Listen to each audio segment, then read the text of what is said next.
All right, welcome in Judd's Hockey Show, and a much more pleasant Judd's Hockey Show than after Game 1 because the Wild tonight comes back after a 4-0 loss and puts together a very impressive 6-2 victory over the St. Louis Blues. The X tonight, plenty to talk about. Judd Zulgad, Declan Goff. Judd's Hockey Show will be going late into the night, hopefully joined by a ton of you who can certainly participate. Before we give you the instructions on how to do so, of course, I want to thank our friends from Surly Brewing for presenting this show, for presenting Purple Daily.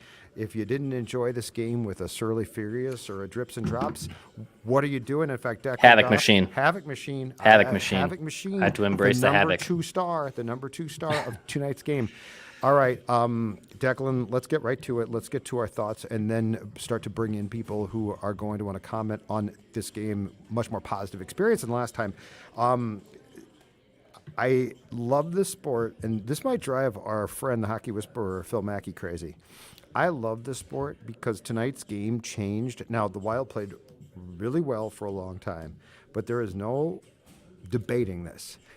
This series and this game changed when the Wild got its first shot on goal at 9:53 or 9:33, the first period, which, by the way, was not only the Wild's first shot in this game, it was also Joel Eriksson Ek's first goal for the Wild, the team in this series, when Robert Bertuzzo, who actually got hurt in this game, when his stick blew up, Jordan Greenway picked up the puck, fed it to Ek.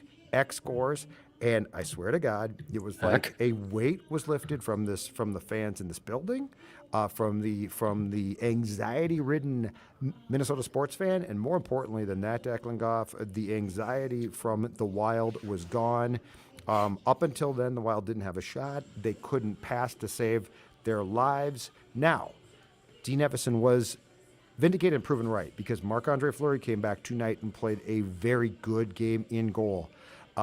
But I think the first talking point is this game really changed when the Wild finally broke through and scored, and they go on to get a hat trick from Kaprizov. They go on to get 2 goals, darn near a hat trick from Ek. His third goal was wiped out by an offside call. Kaprizov did what stars do in the third period. The Blues were putting pressure on Dex, and he, basically said, bleep this, took the puck from Perron, gave it to Zuccarello. They had a beautiful goal. That was Kaprizov's second goal. His third one was into an empty net. But I just go back to the fact that the weight of the world, when Bertuzzo's stick blew up and Greenway fed Ek, completely changed this game. And from that moment on, we saw, I think, way more of a semblance of the team that we expect to go deep in the playoffs, and nothing close to the team that we saw for the first 9:32 of this game, or more importantly, for really the entire game 1. Yeah, and look, there was that nervous energy, right? And I can't stand that. I love that Steve Levy, I was watching the ESPN call, was like, forget the Minnesota nice, be Minnesota mean. Be Minnesota mean. I love that from our guy Steve Levy. Friend of the show, too, by the way, on Mackey and Judd and Score North. Hey, a little housekeeping thing, too, before I make a couple more takes here with Judd and from myself. As we bring Wild fans on, make sure, number one, you can send me an invite. It's Vikings Vent Line. I know. VikingsVentLine@gmail.com. I'll gladly love to pop you on the screen. And when you join us, keep the calls clean. It is a family-friendly show. We'd love to keep these calls clean. So if you have takes, if you can keep it PG-13, at least with the language, that'd be great. But we'd love to hear from so many Wild fans. We're really looking forward to hearing from you guys after the Wild evened up this series at a game apiece. So hit the subscribe button, too. If this is the first time you're discovering Score North, that's Judd Zulgad. I'm Declan Goff. We are from Mackey and Judd, and this is Judd's Hockey Show. The hockey whisperer, Phil Mackey, is crafting his takes as we speak from somewhere in Seattle. So very eager to hear from the hockey whisperer as well. By tomorrow. But I thought the Wild, after, a very quiet first 10 minutes in the game, really settled in after that. They get some big time goals. Marc-Andre Fleury, man, you saw right there why Dino went back to him. They had to go back to him. He's a decorated goaltender. He can handle that pressure. And in that last 10 minutes of that third period, I'm not saying Cam Talbot couldn't have handled that, but I trust Marc-Andre Fleury to get through that a hell of a lot more than Cam Talbot. And look, yes, Talbot was great down the stretch. Didn't lose a regulation game for the last 8 weeks. But Marc-Andre Fleury was that calming presence, hugging the post, kissing the post, fans, his teammates, rallying around him, the fans loving every second of what he's doing. It really started with him. And then with your superstar players, I wouldn't say disappearing tonight, Judd, because look, Kirill got the hat trick. really in the third period was to put that goal. It really put this one out of reach at the end, and that was huge for this team. So now the Wild evened up the series. They responded very well after an absolute dud in game one. I thought that was excellent for them to do tonight. And even though this is playoff hockey, right? Like you don't see sometimes you see your star players or even that top line don't show up for 60 minutes. You need guys like Joel Eriksson Ek to have big nights. I thought Tyson Jost was the second best player on this game in this game. And you can make a case, even though he didn't get rewarded with a goal, was the most noticeable player and potentially your best forward tonight. And he didn't even get on the score sheet, but he was a beast all over the ice. This is playoff hockey. This is what it's about. You need your secondary players to show up. Third period, Jost was phenomenal. He blocked a shot on the penalty kill. He was in obvious pain. He was looked at on the bench. Finally got a chance to sort of skate the pain out, came back, took a face-off, and from there he was better. Fourth line presented some opportunities for themselves. And so, yeah, I mean, this was the definition of a bounce-back game. This is what we expected. Game one was incredibly disappointing, but more important was put that game in the rearview mirror, come back tonight, and they came back and played, for the most part, a great game, and Kaprizov was fantastic. There were moments where the Blues definitely took the play back, but Dex? The Blues are good. Like it's going to go back and forth. You're not going to dominate a game completely. The question is, do you compete? I thought, despite the fact that the advanced metrics on Monday said, well, yeah, they're playing well, I thought that the competition level at some of the most important parts of that game were lost. Tonight, I didn't. And I'll go back to tonight. The power play scored a couple of times, Declan. The penalty kill was not perfect. It doesn't have to be perfect, but it certainly, if you're going to go 0 for 6, you can't allow your opponent on your home ice to go 2 for 6. And so, the Blues are a hell of a team. They are really good. Which means that you have to do what you did tonight, which is spend most of the game competing and at times own the game. And at times tonight they did. And so I was very encouraged. And I am going to walk over to a TV, Dex, right by me quickly and turn this down, because as much as I love Valleys, I would prefer to hear you and the people who are going to join us. Give me 2 seconds. Yeah, absolutely. We have some Wild fans here in the queue that are about to join us here in just a little bit. Luke, I see you hanging out there. Jared, Ryan, Jordan, other Wild fans who will be joining us here in just a bit. Again, this is Score North. Little housekeeping here. Hit the subscribe button, the like button on this YouTube channel for daily Minnesota sports entertainment. Judd Zulgad and myself will be welcoming fans on the show throughout this entire series. We're really excited to talk to Wild fans. And this is also the home of Mackie and Judd and Purple Daily, a Minnesota Vikings podcast as well. But yes, I thought the Wild tonight, I'm curious to hear from you Wild fans as well, but I thought the Wild were able to respond in such a positive way after the dud in game one. And it was great. They needed a big performance from Marc-Andre Fleury. I thought their power play was able to wake up. They get the scoring going on that man advantage. When you get gifted those opportunities, you absolutely have to capitalize. And the Wild were able to do that as well. So as Judd gets back from turning off those TVs, I think I got him down enough now. You know what? Before we get our first guest on, because you can huff and puff all you want, but I don't hear it because you know why? You're losing weight because of Olivia. Tell the audience, Judd. Oh, that's exactly right. And thank you for presenting me the opportunity. You're not as good as Phil, but you're darn good, Dex, to talk about my friends at Livia Weight Control Centers, down about 40 pounds, feeling great. You know what? Looking pretty doggone good. Gotta say so myself. And if I can look like this, ladies and gentlemen, imagine what you can do. Drop the weight today. And with the new Simple Start plan for only $59, receive one-on-one personalized and guided support online or in person from Livia's team of experts. 855-GO-LIVEA, Livia.com, Livea.com. Start your journey to weight loss, and just as importantly, keeping it off, Livia.com. All right, let's do it. Again, as we get to Wild Vent Line here, keep the calls clean if you can. But we're excited to hear from you. You'll make my life a lot easier, please. Folks, we know it's late, and you've been sipping on Surly's, and we love you for it. Just stay away from the keywords. Damn is okay, for instance. Luca. Hey, guys. What's up, Luca. pal? Doing good. Much better performance on the Wild's end. One of the two things I took away from the game was in game one, the Wild just seemed like a bunch of guys, trying to do different things. They weren't playing as well as they have like a unit in the regular season. And it looked like today they came out and they all had one goal in mind. It was to, play a composed game and slow down. And, it's just hockey is a matter of time, and they kept working at it. And, they got the goals. They made the right plays when they needed to. That was really impressive. And then just one more thing was the 4-on-4s. St. Louis has beaten us in overtime quite a bit, especially with 4-on-4, 3-on-3 situations. And I think the Wild did a good job of slowing down and not forcing anything too much, and just took a look at what was in front of them and played accordingly. So that's all I have. But thanks for having me on. You guys have a great night. Awesome Appreciate stuff, man. you, Luca. You're exactly right.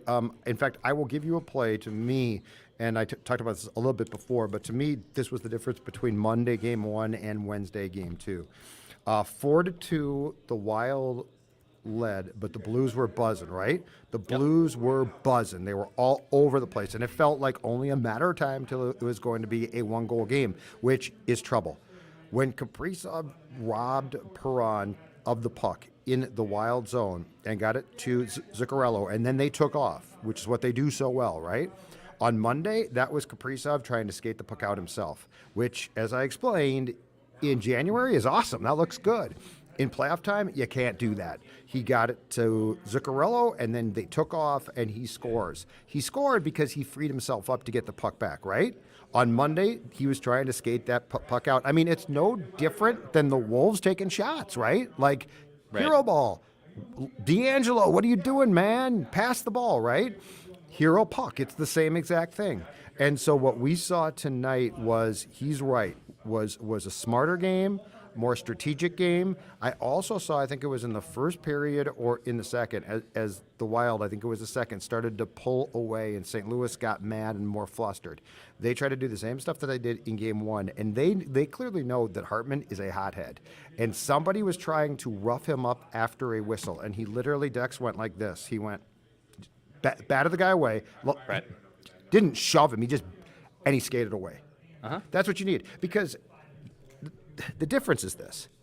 They are clearly in this league right now, and this is no surprise. It's the National Hockey League. I think they're calling more penalties than they ordinarily do in the playoffs to set a tone, right?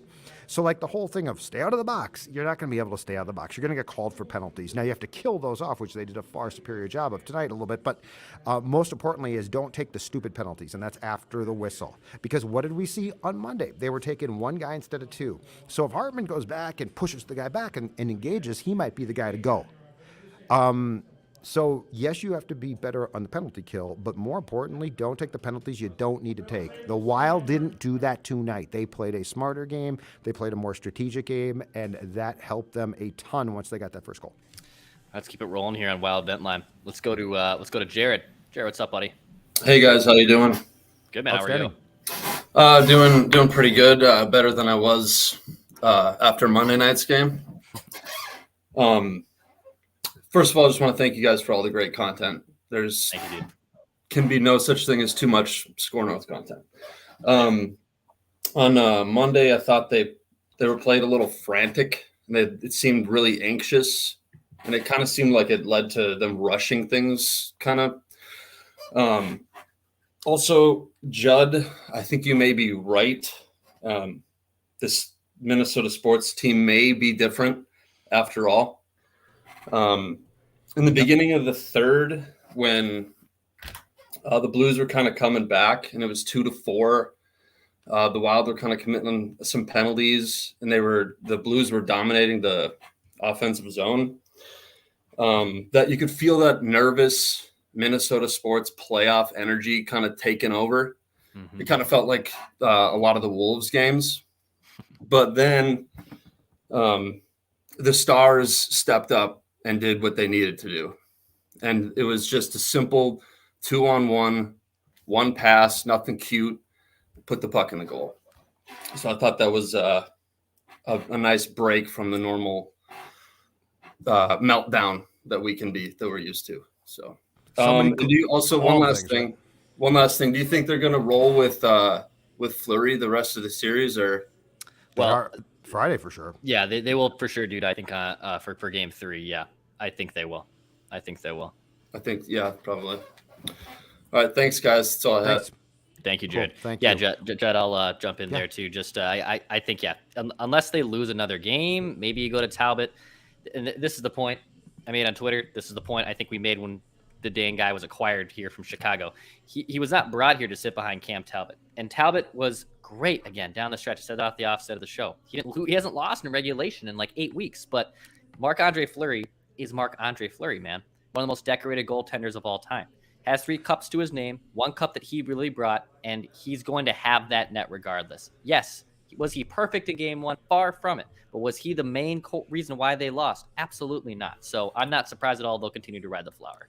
Well, and as I talked about on the afternoon, Judd, that I did today, this was also, the more you thought about this, it made sense. This was Dean basically saying, you guys screwed up, not the goaltender. Right or wrong, that's what he said.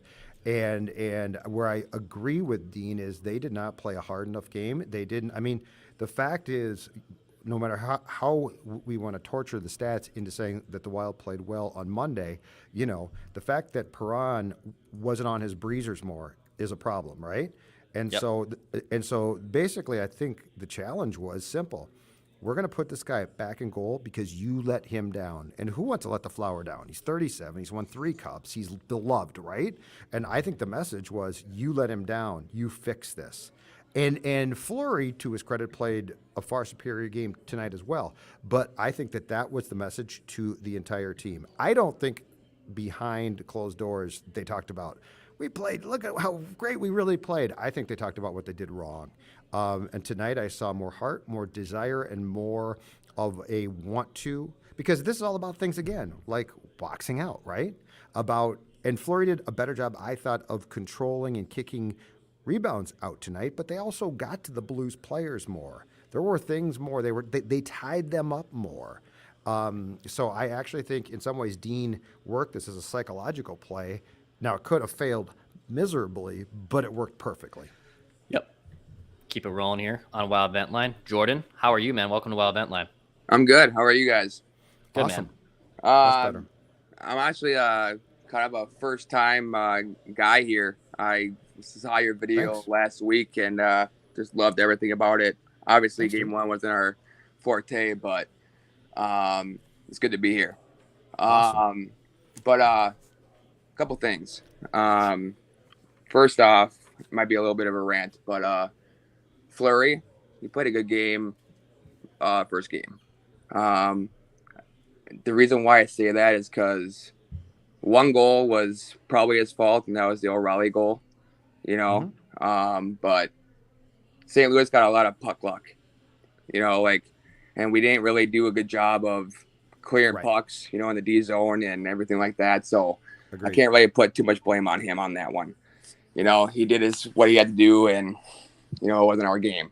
Second game, did the same thing, right? Stood his ground, made the first saves, and we did a better job of clearing pucks. I don't know if you guys noticed or not, but Foligno first game didn't register a single hit. Right, first shift lays a body. Yep. You know what I mean? Gets 4 bodies. So Yep. and that's huge. Jost has a game, like an absolute game. Everyone's contributing. Stars are showing up. It just an overall just solid game. And no doubt about it, Fleury's playing Game 3. But this is the one thing that you guys obviously should know, but you need 2 goalies, right? Yeah. Oh, yeah. Absolutely. And there's going to be a time when Talbot steps in, and he's going to step in and he's going to do what he does. He's hot. He's going to still feel hot. He's going to remember those times when the last 5 games when he started and he got those W's. He's going to remember that prior to puck drop, So it's not like there's a 1 and 2. There's just 2 stud goalies ready to get the job done. You know what I mean? So Absolutely. Awesome. Thanks, Jude. Jordan. Appreciate you thank coming on, you. man. So, Yep. so Dex, just some stats quickly that I was just given from the final game sheet. Hits tonight. St. Louis had 39. The Wild had 21, but 5 apiece from Ericksson Ek and Foligno. Block shots. St. Louis had 10. The Wild had 20. Johnny Merrill blocked 6. Middleton block 3, Goligoski block 3. So you got definitely more block shot production, which I think is incredibly important because, again, it shows sacrifice, right? Yeah. So so some of the important grind stats, I guess, block shots. I believe the Wild. Let's see here. I got this quickly. The Wild in game 1, first period, had 0. So like a huge difference tonight, I think, in the fact that sacrifice is the only way that you're truly going to win. Yeah. Also some analytics here for you. Corsi for percentage, just 36% for the Wild tonight. So the Wild were heavily outshot tonight. Outchanced, outshot, and their goaltending prevailed. And most importantly, they're cashing their power play. 2 big power play goals at point-blank range, and that was a difference maker. So there could be – this is where, right? This is exactly where I have tried to tell you, I've tried to tell a lot of people, even the Hockey Whisperer, who I'm sure will have some takes on this tomorrow, that you have to blend both these to make them all work, right? Yeah. Like St. Louis podcast and fans and radio hosts are probably going to look at the same information that was used as a Wild side in game 1 and say, hey, we can win. Look at the results. Did you watch the game? Did you watch that game? Now, I will say St. Louis was more competitive in their loss than the Wild were in their loss, right? Yes. Like that's obvious because the Wild didn't even score a damn goal in game 1. But this is where you have to blend both these things together. Your analytics and your eye test. You have to blend them both together. By the way, as a hockey fan, the third period tonight was unbelievable. I mean, it was back and forth. The Wild came out and playing well, and then the Blues dominated for a while, and it was fantastic. I just think in this sense, the advanced statistics that you're talking about, because the playoffs are so weird, they probably tell less of a story than they do during the course of the season, right? Like you really have to watch the games because you're right. Like the Corsi 4, and it also went in spurts. And so it wasn't like, oh my God, St. Louis dominated that. St. Louis had, but again, they're good. Like that's the thing is, this is going to be 2 good teams. And the Blues definitely looked awful at times, and then they'd come back and look good. That's what makes this fun. All right, let's run through we got a full room here of Wild let's just fans, keep them going then. I'm sorry. Let's keep it moving here. Quit blabbering. Is it Ville? I think your mic Unmute might be yourself. Muted. Your mic might be muted on that side. We'll see I think it's Jacob actually. All right, that's okay. Let's do this. Let's keep it rolling. We'll move to the next guy. No biggie. Hey, Alex. Whoa. Yeah. Where are you, Alex? Where are you? I'm out in Sweden, but I'm from Stillwater. Oh, nice. Okay. Yeah. No, it's cool. Got to meet Brodin and Ek here, and Ek, calmest guy you'll ever meet, but psycho on the ice apparently. So, no, unlike you, Judd, haven't been able to drink any Surly's. So, I wish I could send you some, but unfortunately I can't. No, that's good. No, I just got 2 quick takes here. First one positive, second one nerve-wracking as a longtime Wild fan. Jost, by far most noticeable player on the ice, 200 feet tonight, by far. Absolutely. There was a play. Phenomenal. Yep. There's a play in either late second period or early third period where he got the puck in deep and fought off 3 St. Louis players just to allow a change. No scoring opportunity came out of that. But when guys on the third and fourth line, especially the fourth line, are positively noticeable while the rest of the team is rolling, that's a recipe for a heck of a good win, a heck of a good series, hopefully coming up here. The second thing comes from watching the last 5-ish years of the Wild under Parise, Suter. There's a stretch of time there for about 10, 12 minutes where once St. Louis started to really push and come back, you're watching the Wild try to weather the storm, but you have that anxious feeling of it's going to collapse because they were pushing. The Wild were doing everything they can, but it was just a lot of soft clears, not a lot of bringing it into the offensive zone, possessing for a minute, trying to take that flow that they had going out. So hopefully they can play a complete 60-minute game. I thought they did a good job overall. But when St. Louis is pressing like that, as a longtime Minnesota sports fan, you do feel that, all right, now we're going downhill here still. But this team, I do believe truly, like you said, Judd, is built different. So hopefully they can continue that and continue to have a good game 3 here in St. Louis. And just quickly, an incredibly important thing is, to your point, is that 4-2 didn't become 4-3, right? Exactly. Like that's what usually happens. It's 4-3, and now you got to hang on, and now they pull their goaltender, and you're like, oh my God, what's going to happen next, right? That's what I love. Kaprizov picked Perron's pocket, took off, and now it's 5-2, to 2. So like that's where this team is different. Like I feel like 4-2 is where 2 weeks back the Wolves blew the game. Yep. Right? Like that's like, hey, they're up by 50 and they're up by 10, they're up by 7, you know. So yes, it feels like this team has the ability, and I think that's what frustrating about game 1. This team has the ability to be different. Just do it. Exactly. Just do it. So anyway, All right, great have stuff, a good one, man. guys. Thank Alex, you. thank Sweden, you for joining you're us, awesome. man. I love when Vent Line goes international. I We're absolutely love big when in that happens. Europe, and it's just fantastic. We try. Oh, we do. All right, let's keep it rolling. All right, 1 second. Let's get this guy on here. He's waving. Isaiah, you got us, buddy? Me. What's going on, man? I got headphones on. Yep, Nice. you're good. How are you? I'm good. What'd you think of the game? Wait, I watched New Jersey Devils with my mom. Okay, 1 second. Let's Keep it them rolling. It's all good. Trey. Oh, what's up, hi. buddy? What's good? I wanted to quickly say I've been a long time fan of you guys, and you guys have made me watch like basketball. And tonight was my first night watching the hockey or a hockey game in general. And I don't know if this is true, but like I heard like the announcers or the commentators say like that that the St. Louis Blues have won the Stanley Cup. I don't know when, and they said that they kept like 75. Okay, and they said thank you for the information. And they said that they kept 75% of their team. I kind of think that if we win this series, that we might be the team to beat.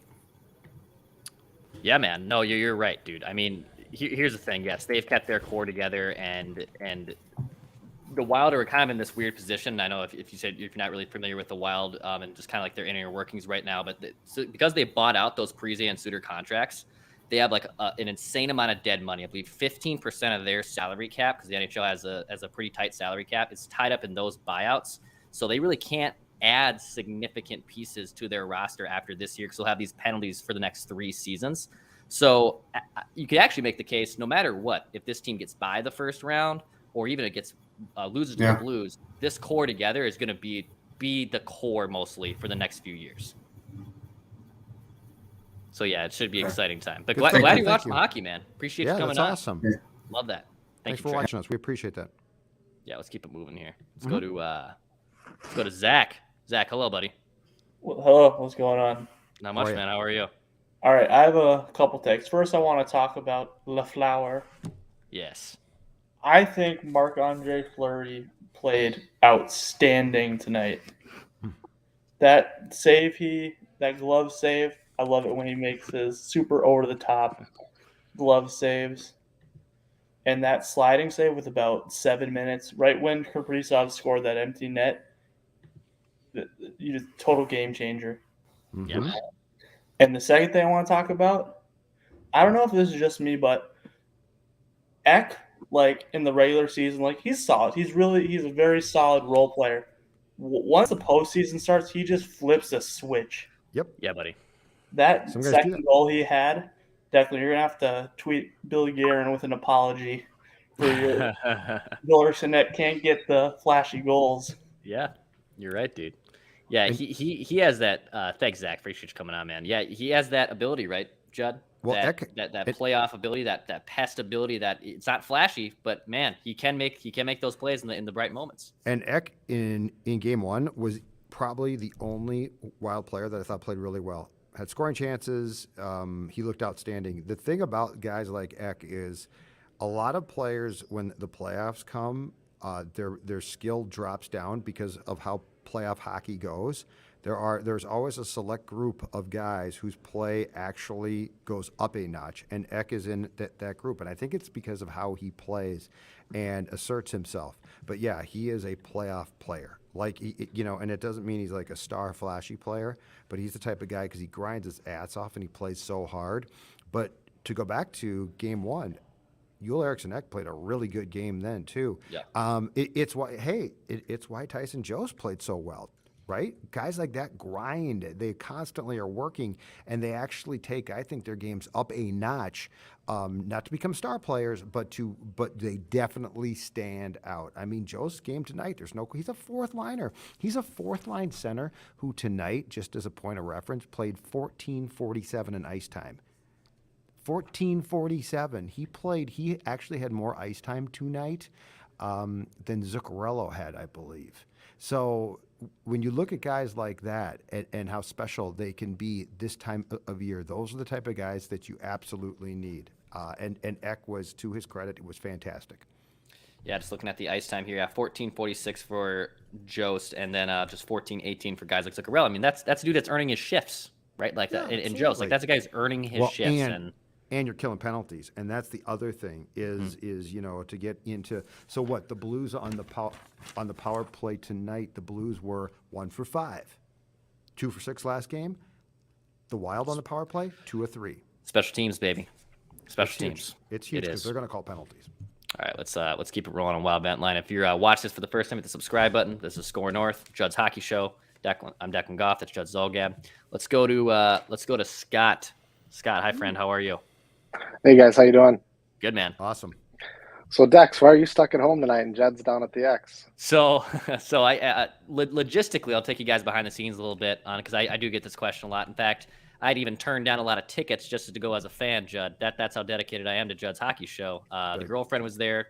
2 best friends from high school were there. Other friends were there. But basically, Scott, and for the listeners, it's a lot easier just to make this happen logistically and production-wise from my house. So we actually did this once from the XL, I think like in February, and it was fine. But in the postseason, it's just a little easier to be at home and have good internet at this setup. And that way, Judd and I aren't sharing the same screen. Judd and I kind of like to have our own microphones, and he's high maintenance, so it works out really better. And not to mention one very important fact, and that is advantage Declan here because he can drink a surly beer right now. It's also true. Yeah. So, I mean, come on. Like, if I could switch places, I'd be tempted to right now because I would be in control of a havoc machine instead of Declan is. What's on your mind about tonight's game? Well, Ryan Carter on the pregame picked the pick to win was Jordan Greenway would redeem himself after the terrible penalties he was taking in game 1. He started off with that great assist to get things going. But I guess my main question would be, with Talbot continuing to sit behind Fleury, do you think that's going to cause any issues in the locker room? No. I think this team is the one thing they have worked their ass off from day one, and I give them credit on, is this team has worked incredibly hard to purge the people that complained about that exact thing. So, no. Like, I mean, if this was a goaltender who they brought in at the deadline and he was a high-maintenance, weird dude, it might be a problem. But Marc-Andre Fleury, to go back to, and I mean, I talked about this when they acquired him for the Blackhawks at the trade deadline. He's beloved, right? He's beloved by everybody. Like, I think Dean put him back in goal because he said you guys screwed up and embarrassed him and didn't give him enough support in game 1, and they responded. So, no, I the one fear I do not have about this team is pulling apart and friction. These guys, I mean, Guerin and Everson have worked from day 1 to purge that. I mean, it's why Suter's not here. Like Suter was still a viable player. Parisi was declining, and his buyout made sense. Suter's buyout made no sense except for one very important thing. They wanted him out of the locker room. So I don't think there's any problem. Talbot might have to play, and if he does, I think he'll step in and play well. But it's Marc-Andre Fleury's net right now, and these guys have worked very hard to make sure that there's no friction about something like that. Cool. Awesome. I'm glad we got a game 5 here, and I'm hoping to spend more money than my girlfriend wants me to spend on trying to get some tickets to the game on Tuesday. So. Love to hear that. Good luck. Thanks, guys. Thank you very much. Appreciate you. Quickly, Judd, as we have, again, just a full green room here. Can't wait to talk more about Wild fans. We'll get back to those in just a sec. But I think to answer his point, too, on Talbot, and this is what's really always impressed me about Talbot, is in the limited times we have been able to talk to him and in press conferences when I actually have been at the games with you, he has that, what we always love to talk about, that Mackie and I love to talk about, is self-awareness. He seems like a pretty self-aware dude. I don't think, it's not even that I don't think. Devin Dubnyk did not have that type of gene. He just didn't. And Dubnyk played at times very well here. very, very well. But Cam, I think, has that type of self-aware gene. He's not going to be a problem in that locker room. Dubnyk thought he was the guy. That was the problem. But I mean, everybody did, but right? Parisi did, and Suter did, and it's like, no, you're not. Before we get back to the calls and comments, Dex, you know, home or away. So if you're at the X or you're like you are right now at home, what type of underwear are you rocking? Oh, actually, I have my Chill Boys on. I actually do have my shorts on right now over my Chill Boys. Thankfully, I'm not going to stand up and show you anything. No, don't. And I do have my Chill Boys on too, but I have my jeans again, on. family-friendly show here from the well, hosts let's keep it clean. and the fans on Ventline. And yes, my performance brand or my bamboo fabric. It's a Minnesota-based company, Chill Boys. It kind of opens your eyes. Like, for example, when I was wearing normal boxers, I was used to just normal playoffs berths, right? You know, I was used to the Granlunds and the Coils and the Ninos getting us there, but you know, quick one and done outs. Well, now then I put on these performance brands, and it was, oh, these are Kevin Fiala's. And then I tried the bamboo fabric, and it was like, oh, this is Kirill Kaprizov. This is the superstar of underwear, and I have been deprived of this my entire life. That's what it's like wearing a pair of Chill Boys. Chillboys.com. Chillboys.com is the place to go. All right, back to the comments. All right. Let's go to Ryan. Ryan, all right, how are you? Good. How are you guys? Good, buddy. So, 4 players I want to talk about is Fleury, Kaprizov, and then Ek and Jost. Jost is just phenomenal. I mean, coming from someone who, I mean, I got some minutes in high school, but, you know, I wasn't that guy until, you know, you feel it one night, and then give credit to Dean for recognizing that and playing him more. I mean, he got more minutes than I think you said Zuccarello was, Judd, right? Yes. Yeah. Yes. I mean, credit to Dean for recognizing that and playing him. And then one question I want to leave you guys with is, does this earn him a spot, like, moving up next year, with Rossi coming? That's a very good question. So here's part of the equation to that. Part of the equation is what happens to Goudreau, and do you move Hartman back to a wing? I think it remains to be seen. And you know what, too, Dex? I mean, Jost might be very good where Jost is. Now, I think he has more upside than Sturm did, and I think that there's certainly more offensive potential there. So that's a good question, and it could be the case, and that would be a great problem to have. But I think there's a chance that the center position in the coming months is going to be a little bit more fluid.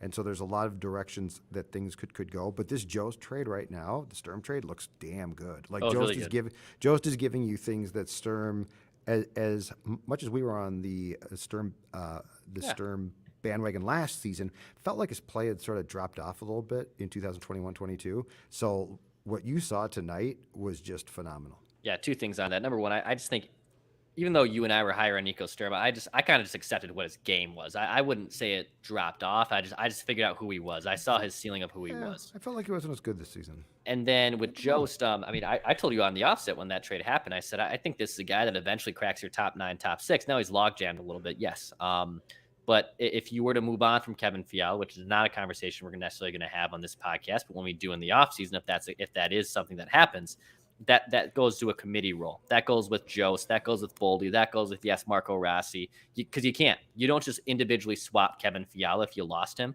But Jost is part of that equation to replace him. Yes. Billy's work at the deadline is phenomenal. Yeah. Middleton and Fleury and Jost was the first one a week before, right? Fleury. Delorier, I mean, he brings you size. His work at the deadline really put this team, I think, in a position to be much more competitive in a series like this. Let's keep it rolling. Bennett, how are you? Hey, how's it going, guys? Good, man. What's going on? Frankly, I want to give a huge shout out to Ericksson Ek. Wild, Fateful. We've loved him for a long time, and he was screwed over his hat trick because Foligno couldn't get his left skate over the line in time. Yeah, so and he had a great game. He had a great game. 2 games now. He's been damn good. And, I mean, he never lets up. He is made for the spring. Like, his game is made for the spring. It's made for the playoffs. Yeah, no, he does so many little things right that doesn't go on the stat sheet. And today his 2 goals should have been 3. I want to give a huge shout out to him and your crew for creating this great show. Thank you, Bennett. Thanks, dude. Appreciate that, man. Yeah, very nice. Yeah, this is the type of the guy. Which, by the way, Judd nailed. Judd said and write that down that he would score the first power play goal. A bomb for Mr. Judd Zolgad on Mackey and Judd. And I believe, if I'm not mistaken, I said before the regular season started, he would score the first goal of the season. He did, and then he scored the first goal of the playoffs, and he really probably should have had a goal in Game 1. Damn right. But he is made for this time of year. His style of play and the fact that he is basically relentless, and I think he takes it up a notch. But he is a relentless player. I love that. All right, we still got a lot of Wild fans here. It's Let's past go. midnight. I love this. This is great. I got plenty of time. I don't need sleep. I'm good. Not in the playoffs. Thomas. Hi guys. What's up? How are you? Not much, buddy. How are you?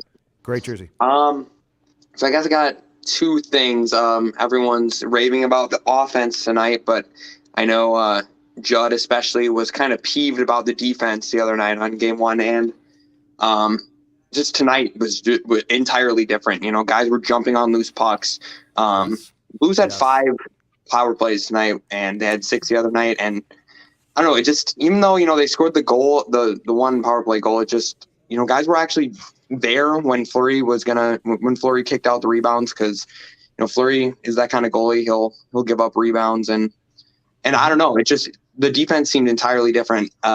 Brodin had a heck of a game outside of, I think he pulled down, I think it was Perron. For a kind of an ugly early penalty, he got out of that. Middleton, man, the guy can kill penalties. Just the defense just looked, night and day difference from Game 1. And almost to the point where Fleury's game, you can't even say it was any better or worse, but the defense was just so much better this game than Game 1. And I guess the other point is, the trade deadline was the end of March, and it's kind of hard to imagine this team without some of the acquisitions that they made at the trade deadline. So like Middleton, Jost, obviously Fleury, and Delorier. Like, these are cornerstones of this team. They've been around for 6 weeks. It's crazy. I know that as Wild fans, we're not really used to our team going out and making big deals at the deadline, but these are all cornerstone parts of our team that have only been around for 6 weeks, and it just kind of really shows what good of a job Billy Guerin has done here. So. Awesome Absolutely. stuff, yeah, and smart moves. I mean, just smart moves. The Fleury trade's a huge trade. That's a huge name. But Delorier, that's not a huge trade. But look how well he fit in. I ripped that trade on the And look surface. at what he brings, and you didn't understand what you were saying, and you owe Bill Guerin an apology. The Middleton trade.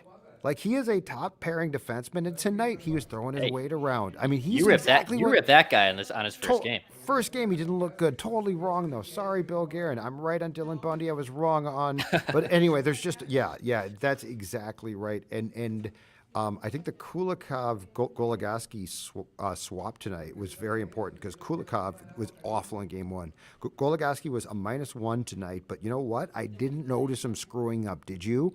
And I think that move, at least for the present time, is here to stay.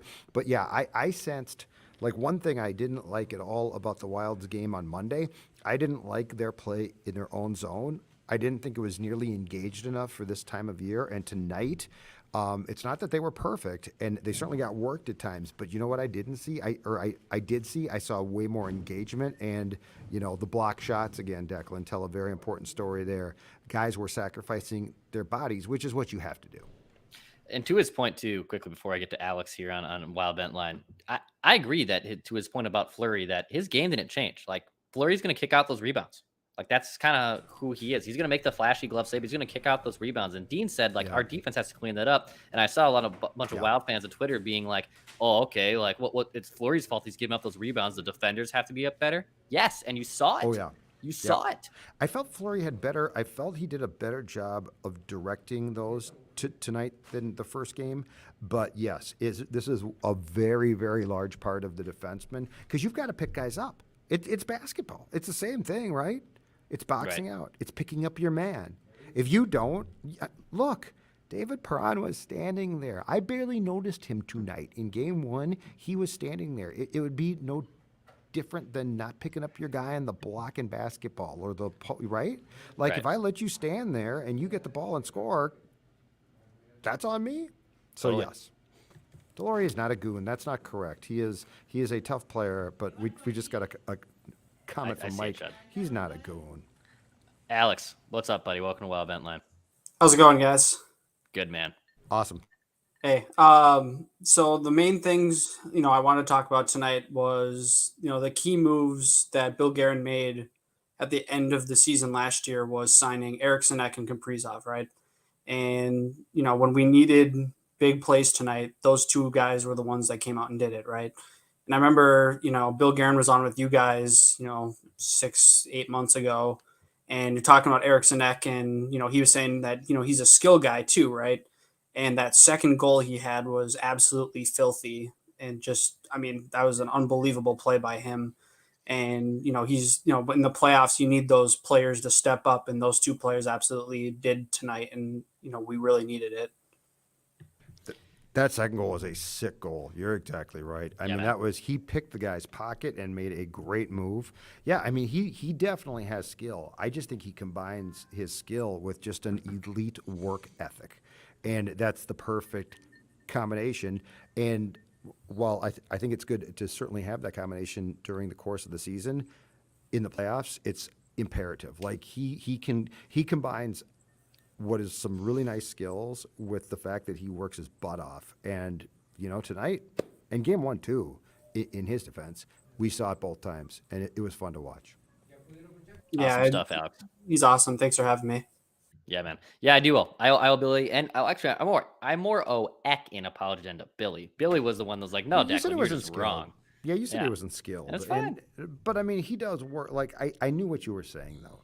In your defense, I knew what you were saying because he's not just he's not a flashy player. He can make flashy plays, but you know what?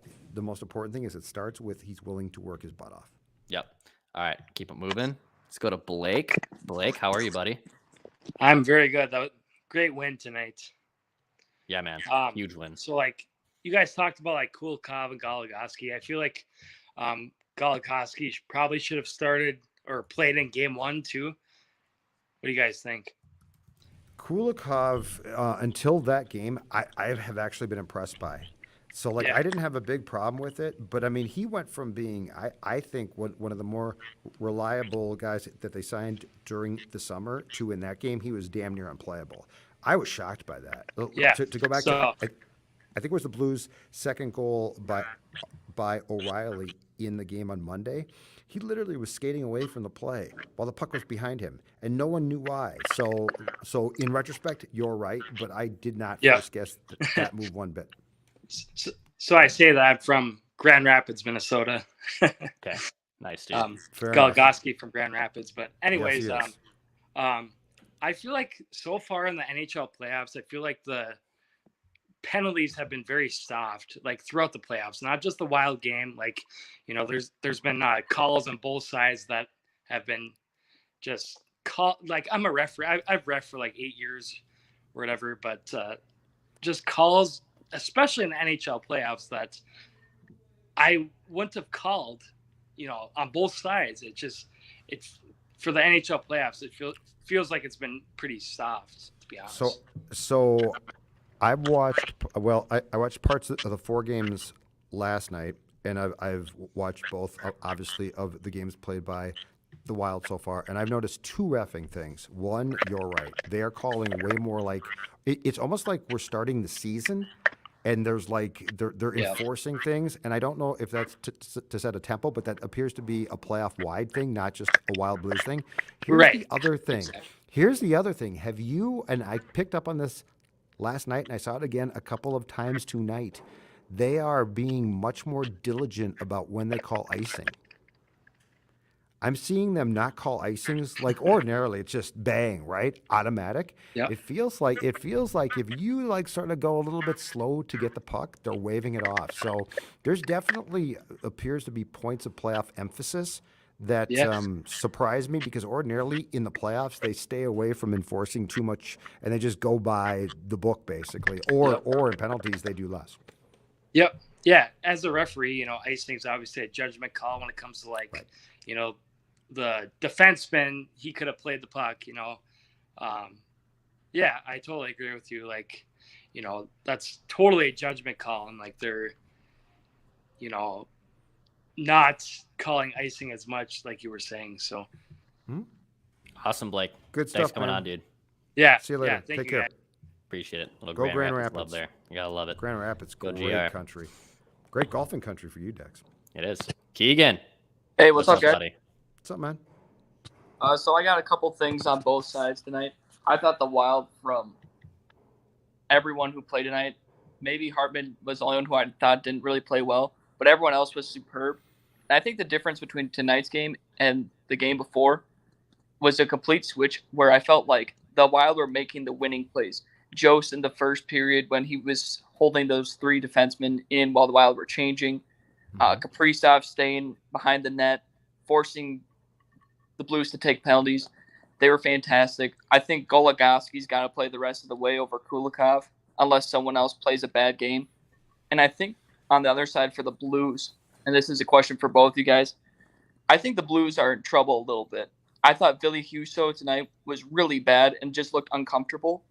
I wonder if they're going to make a change. And then with the Blues probably going to get Scandella and Leddy back, what do you think that means for the Wild, and how should they prepare for that? So first of all, let's start with the defenseman for the Blues. So Scandella got hurt late in the season and has missed both games, and he was on their top pairing. So he obviously played here, and fans here have seen him play. Excuse me. But so Scandella, if he comes back, Bertuzzo got hurt tonight, which was a big deal as well. Leddy's an interesting one because in game one, his defensive pairing was used against Kaprizov a lot. And I feel like Kaprizov actually took advantage of the fact that he didn't play tonight. So depending on where the Blues are by Friday, they're way down on depth blue line wise, which is a big deal. And I'm curious to see if they can get guys back or not. Nick got hurt early in the first period when he got hit by Charlie Coyle on Monday. He stayed down, eventually got up, skated off, but then played the rest of the game. So I'm like, well, he's fine. Clearly he's not. So I'm not sure if he's back or not on Friday, but that's a big deal. As far as the goaltending goes, I'm very curious to see. I mean, Jordan Binnington led this team to the Stanley Cup in 2019. He's a weird dude, but he's got the background there. So you might be right. I wonder if they're going to bring Binnington in for Game 3, and if Binnington gets in and plays well, it's his net. So yeah, we've seen both the good and bad of Husso so far. But I would not be absolutely floored if Binnington got the start in Game 3. Yeah. And then do you think if Binnington starts Game 3 and he plays bad, do they go back to Husso? Because I feel like whoever wins Game 3 has a huge advantage in the series. I think at the Game 3, if Husso's in the net, I think they'll switch to Binnington. Mm-hmm. But I think they might give Husso another go just because he'll be at home with the home crowd. Because the Husso chance, I think, got to him in this game. And the fans were on him early, and I think they just kept it on him the whole game. And I think he looked nervous in that. That's just what I saw. I do think it's important, though, to keep in mind tonight, Declan, that it seemed like the Wild did a far better job of crashing the net, especially on the power play. So, they were getting greasy goals. It didn't look like they did what they did against the Blues in 2017 or too much in Game 1, which I thought was, I mean, they crashed the net at times, but tonight I felt like there was determination to go to the net and to force the play, which is what you want. But yeah, the Binnington one is interesting because this guy has a Stanley Cup. He knows what this is about. And if they do think that their goaltending could improve, I'd be much less surprised to see them go from Husso to Binnington than if Dean takes Fleury out now, which I firmly do not expect because of the way he's playing. What's interesting is, so I think Husso starts Game 3 for sure. I think he does. I'd be pretty surprised if they went to Binnington. But I think what you have seen is the variance in Husso's game from 1 and 2 is bigger than the variance from Fleury's game in 1 and 2. So it's more trending if there was going to be a goalie change. Ironically enough, I think it's more likely on the St. Louis side than it is on the Minnesota side right now. I agree. I agree. I think Husso. Yeah, I agree with what he said. Husso got rattled, and for a guy that's never been in playoff hockey, he was completely rattled, and he was awful tonight. He just wasn't good. And Dex, they're down 3 defensemen. Yeah, that's a lot. That's a lot of guys. Yeah, losing Letty and Scando. That's a big lot. The Wild capitalized on that. But I mean, that's like if Spurgeon or Brodin went out. Like, I mean, we're not talking slappies here. We're talking some pretty important defensemen. And by the time when I think Bortuzzo got hit by a shot, that's 3 guys right there. So like you're calling on guys to play a lot, and you're calling on guys that ordinarily don't get ice time to play. If those 3 continue to be out, that's a huge advantage for the Wild. All right, handful of Vikings. Dang it! You keep saying Vikings. I'm so okay. But it's okay. But I host Vikings Vent Line. I know you do. Do a great job producing it. Okay, it's a bunch of stuff. You do a going fantastic job. Let me tell you something, sir. Let me tell you something. You do a great job producing. Oh God! All right, handful of Wild fans left here. Let's go to Levi. Hi, Levi. What's up, guys? Hey, Levi. What's, buddy? How are you? Good. Just a shout out to my 2 sons that I made go to bed before the end of the Wild game, just so had to get on the vent line for them. I thought what Judd said. I thought the Wild played a lot better in straight lines tonight. They got in on the forecheck, sticks and lanes way better in the defensive zone, and were more committed to getting. They deflected a lot of shots out of play tonight too. I was just curious, what do you guys think the game plan is for Game 3? Just based on we aren't going to have last change anymore, and it makes me a little nervous on the Busnevich line when they had 1 shift away from the Ek line. They scored immediately. Yeah, good point. I think that they'll probably work their asses off to try and get the lines changed up. It's going to make it a little tougher. But, I mean, Dex, the thing is, I don't think, like, last change is important. And it is. And I said continually that if I was the Wild, I wanted home ice, not so much for games 1 and 2, but for Game 7 potentially. Yep. But I also think that there are. I mean, it's not like you can't make changes. You're just going to the difference. I think is if the Wild was this like great face-off team, right? And oh my God, we can't get Ek out there right now, but they're really not. So if you do desire, and they probably will, to have matchups. I think you could still get them. It's just going to take. It takes a little bit more. What's the word I'm looking for? It takes a little bit more shifting of things, but it's not like you can't get your opponent. It's not like you can't get your line out against that. And I will say this: the Wild, for the most part, has done an outstanding job on the Tarasenko Thomas line. Yeah, that's been mostly non-existent. Yeah. They had what tonight? They did score. Tarasenko scored a goal from Buchnevich and Thomas, and I think that was it. So, but yes, Tarasenko definitely. I mean, this guy can have games where he's dominant. He has not been in the first 2. Barely heard from in Game 1. Tonight, heard from a bit. That's to be expected. But the Wild's done a good job. I agree with Keegan's point. I think I'm not going to write this down right now because it's not a form of writing that down. Phil's not here. No, I'm not going to write this down. But I will just say on this podcast that whoever wins Game 3 is going to win this series. Whoever wins Game 3 wins this series. And if the Wild win Game 3, I think they're going to be in the driver's seat to win this series. Yes. Game 3 is huge. That's a really good question. That's a really interesting statement. I don't know if I'm there yet. I don't know if I have a feel yet completely. Totally. I just know that the Wild played the game that that they can play tonight, and you didn't see that in Game 1. Yep. Couple more fans left here on Wild Vent Line. Ryan, by the way, if you can turn your camera on, I'll pop you back on here eventually on the show. Let's go to Sam, though, for right now. Sam, how are you, buddy? Welcome to Wild Vent Line. Hey, guys. Long time, first time. Really enjoy your content. Thanks for helping me get through the workday. Thank you. Just real quick to echo what I've heard previously, Jost, awesome game.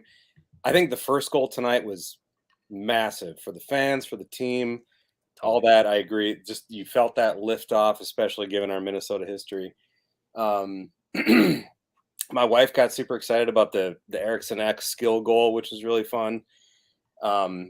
But also, I'm watching these games and I'm thinking the injury stuff. You know, like you saw Dumba win the clearing attempt that he succeeded in, and I'm looking at the next stretch, and it's like if we're really going to go deep in this, I just feel like we got to be healthy. Yeah, I mean, health is going to be huge, man. I watch all these hits, and I know the puck's going this way, and I'm just watching and making sure the guy gets up. You know. The issue is, and this is what makes this whole tournament so much fun. Nobody is, though. I know, yeah. Like everyone's getting the crap kicked out of them on a nightly basis across the entire league. And so I think the reality is pain threshold, because health is out of the question. I know these guys are getting, yeah. Right, but I'm saying like Dumba right now, I think is playing with basically one arm.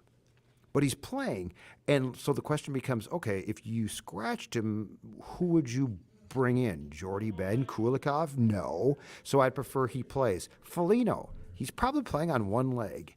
But if you scratch him, who are you going to bring in? So I really think this comes down to across the entire league, not health, but the pain threshold of those who are hurt. Because in many cases, you can't lose them. Like they got to keep going. You know, unless it's an unbelievable skill guy who's just useless. But that's what makes this so much fun and so brutal. Like I talk about it's brutal. Like there's no like, oh, it's all fun and it's fun for us. These guys probably have 18 ice packs on, but I do love it. So good stuff, Sam. Healthy, let alone just keep them on the ice. You know. Yeah, keep them on the ice. Literally, keep them on the ice. I agree with you completely. Thanks, man. Appreciate it. Thank you, Sam. I mean, look, the Blues lost 2 core players tonight. Like, right? The Wild haven't. Knock on wood. The Wild haven't. I mean, losing Scandella, losing Leddy. I know Scandella was playing game 1, but like losing those guys was big.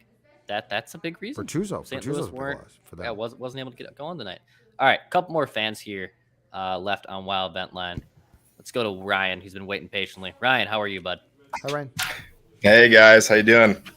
Good. So I don't really have anything to add other than it was a great win tonight. I just want to, maybe you guys can share your opinion. The camera here.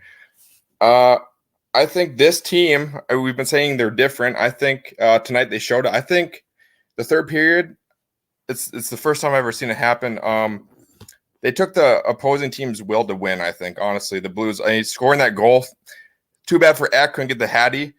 But, Kaprizov went and scored the empty netter. I think scoring those 2 goals right there, there's 7 minutes left, but just taking the opposing team's will to win, taking them out of the game, I think show that they're a different team. That's all I really have to add. I think I was going to ask what you guys' thoughts are on starting Fleury or Talbot again, their whole series, but I think you got to go with Fleury, right? Yeah, you're right. You're right. But that's all I had to add. So it was a great win tonight. I hope they can pull through in game 3. So thank you, Ryan. Thanks, Ryan. Appreciate it. Yeah, the Wild, it really felt a 4-2, like it was going to go to 4-3. And once it goes to 4-3, you're like, okay, here we go, right? Right. And Kaprizov takes the puck from Perron, passes it off, goes down and scores. And that goal, to me, that's the difference between most of the teams in this godforsaken sports state and this team. Because if that goes to 4-3, I mean, the Blues are skilled. They were moving the puck. They're a fast team. They're a problem.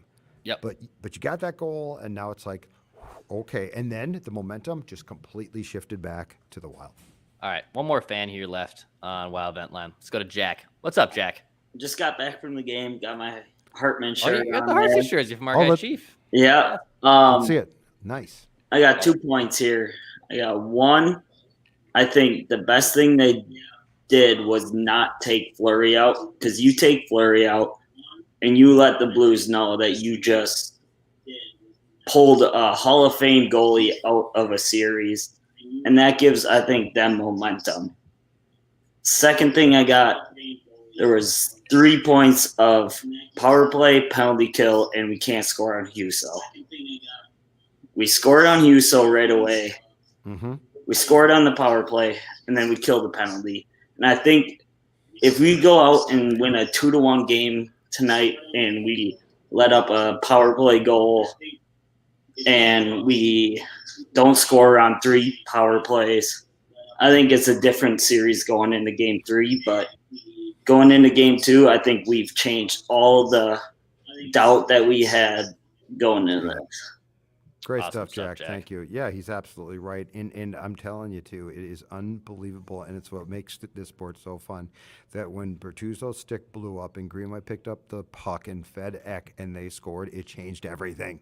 Yeah, man. It changed. Like, that was 9:32 of uncertainty. The Wild, at one point, I tweeted this, looked like they had never played together. It looked like the first day of training camp. Yeah, it looked weird. Passes were bad. Nothing was clicking. And in that one moment, everything changed. And he's right. You go from that goal to a power play goal to a penalty kill. And now you're like, okay, now we're cooking with gas.